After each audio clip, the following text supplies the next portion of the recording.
Assalamualaikum warahmatullahi wabarakatuh. Hai, bagaimana kabarnya semua?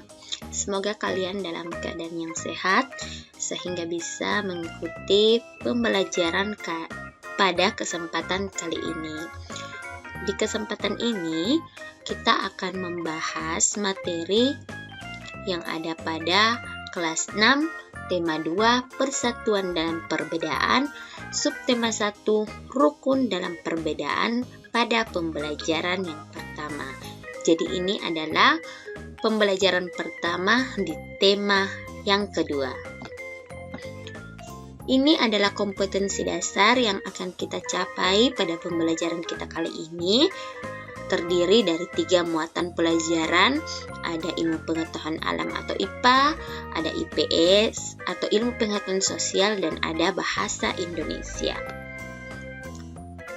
Proklamasi kemerdekaan menjadi tonggak sejarah bagi perjuangan bangsa Indonesia. Meskipun terdiri atas suku yang berbeda, rakyat Indonesia bersatu dalam memproklamirkan kemerdekaan negara Indonesia. Setiap tanggal 17 Agustus, rakyat Indonesia selalu mendengar petugas upacara membacakan teks proklamasi. Sebagian rakyat juga bisa mendengarnya dari radio atau dari tempat lain. Teks proklamasi yang dibacakan memiliki sejarah bagi bangsa Indonesia. Teks tersebut adalah teks proklamasi kemerdekaan negara Indonesia. Nah, ini adalah teks proklamasi. Ya, biasanya itu pada saat upacara 17 Agustus ada petugas yang membacanya.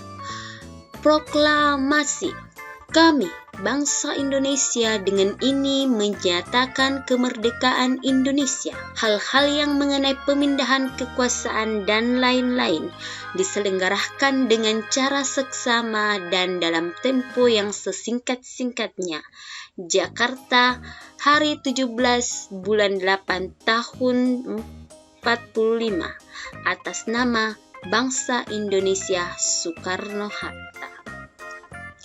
Nah, ini adalah contoh pembacaan dari teks proklamasi. Nah, dari teks proklamasi ini akan muncul pertanyaan.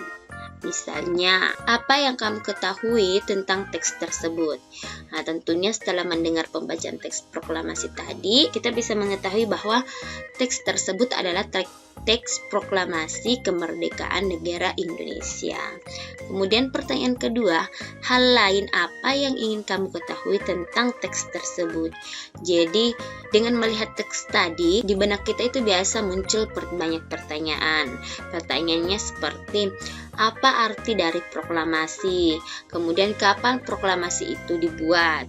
Lalu siapa yang membuat proklamasi? Untuk menjawab pertanyaan itu, kita akan membaca satu teks yang berjudul Proklamasi Kemerdekaan Indonesia. Proklamasi kemerdekaan yang dilakukan tanggal 17 Agustus 1945 menjadi peristiwa penting bagi bangsa Indonesia.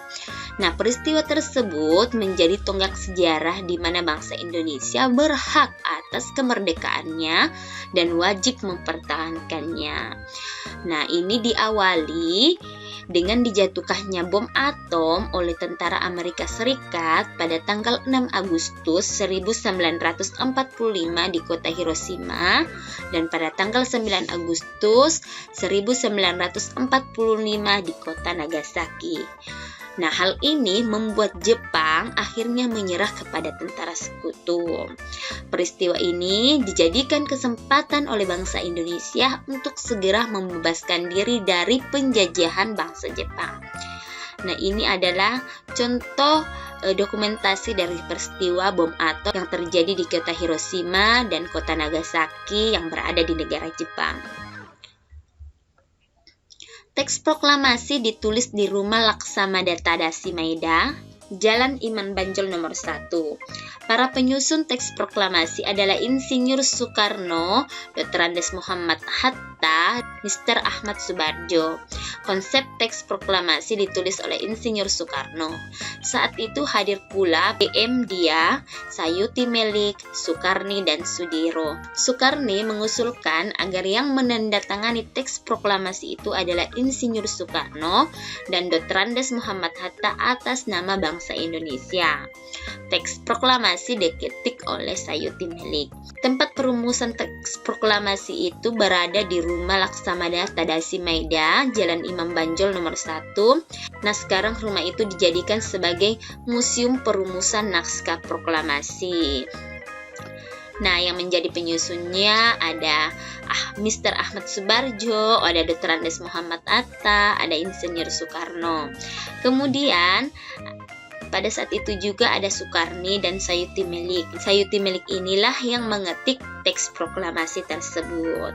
Pada harinya, 17 Agustus 1945, di kediaman Soekarno, Jalan Pengangsaan Timur nomor 56 telah hadir antara lain Suwirjo, Wilopo, Gapar, Pringgodikdo, Tabrani, dan Trimurti. Acara dimulai pada pukul 10 dengan pembacaan teks proklamasi oleh Soekarno dan disambung pidato singkat tanpa teks. Kemudian bendera merah putih yang telah dijahit oleh Ibu Fatmawati dikibarkan. Nah, ini adalah kediaman Soekarno di Jalan Pengangsaan Timur nomor 56, tempat dibacakannya teks proklamasi pada tanggal 17 Agustus 1945.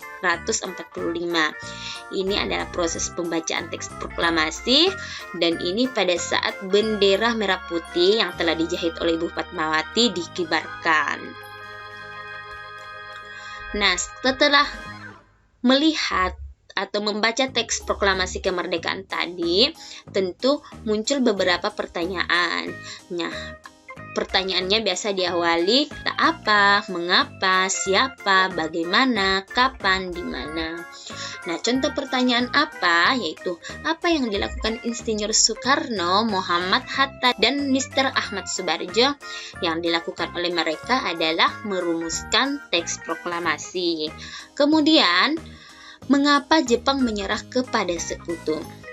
Jepang menyerah kepada sekutu karena sekutu melakukan pemboman kepada 2 kota besar yang ada di negara Jepang dan menyebabkan negara Jepang mengalami kerugian besar. Kemudian, siapa yang mengetik teks proklamasi? Yang mengetik teks proklamasi adalah Sayuti Melik. Nah, selanjutnya bagaimana proses terjadinya proklamasi? Proses terjadinya proklamasi itu dimulai dari pembacaan teks proklamasi pada pukul 10, kemudian dilanjutkan oleh pidato singkat tanpa teks oleh Insinyur Soekarno, dan selanjutnya dilakukan pengibaran bendera merah putih yang telah dijahit oleh Ibu Fatmawati. Pertanyaan selanjutnya, kapan teks proklamasi dibacakan? Teks proklamasi dibacakan pada tanggal 17 Agustus 1945. Kemudian di mana teks proklamasi dibacakan? Teks proklamasi dibacakan di kediaman Soekarno, Jalan Pengangsaan Timur nomor 56. Seperti ini pertanyaan-pertanyaan yang bisa kita temukan dari teks proklamasi kemerdekaan Indonesia. Selanjutnya, menjelang proklamasi kemerdekaan, perbedaan daerah, agama, dan suku bangsa bukanlah penghalang bagi generasi muda dan generasi tua untuk berkumpul. Perbedaan pendapat sempat terjadi, namun akhirnya mereka bersatu padu untuk memproklamirkan kemerdekaan Indonesia. Pada waktu itu, semangat persatuan sangat menonjol. Bangsa Indonesia memiliki tekad yang kuat. Tidak ada jalan lain dalam usaha memproklamirkan kemerdekaan, kecuali menjalin persatuan dan kesatuan. Hal ini mencerminkan kerukunan dalam perbedaan. Nah, bersatu dalam perbedaan yang merupakan landasan dari persatuan sudah menjadi tatanan kehidupan masyarakat Indonesia sejak dulu. Hal tersebut juga ditunjukkan ketika masa menjelang proklamasi kemerdekaan. Jadi tanpa adanya persatuan dan kesatuan yang kuat di antara para pendahulu kita atau di antara para pejuang-pejuang kita, maka tentunya saat ini kita belum bisa merasakan yang namanya merdeka. Tahukah kamu bahwa proklamasi kemerdekaan memiliki makna yang sangat penting bagi bangsa Indonesia?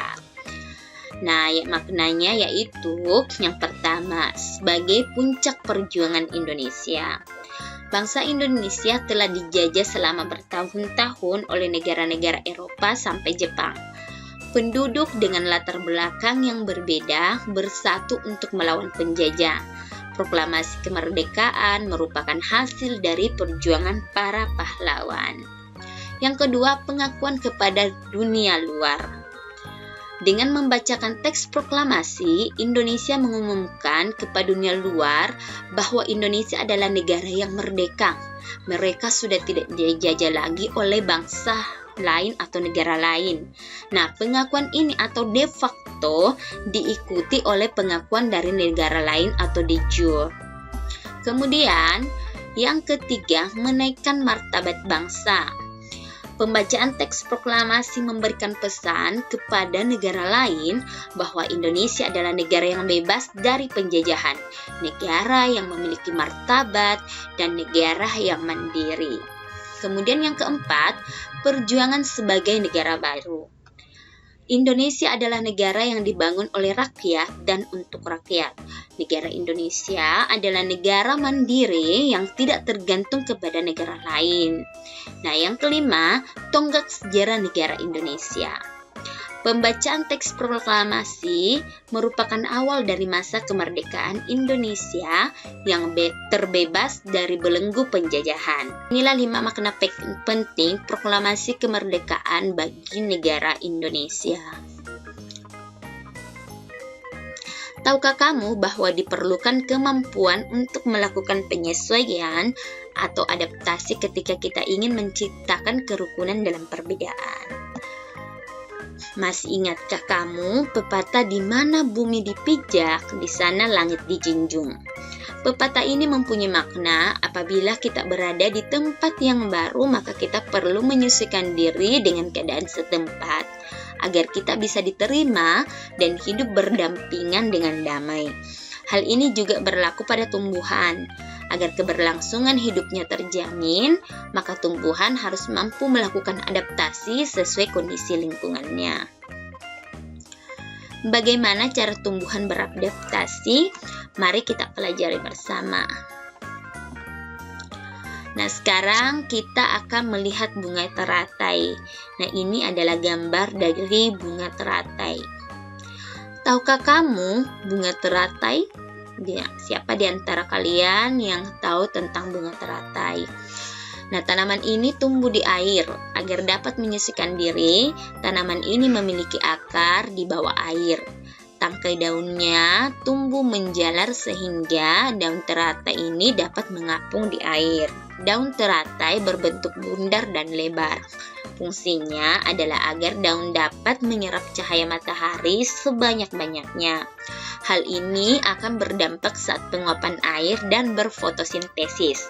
Daun teratai memiliki larutan yang bermanfaat sebagai pembersih daun. Teratai memiliki batang dengan rongga di dalamnya. Rongga ini berfungsi untuk membawa oksigen ke batang dan akar.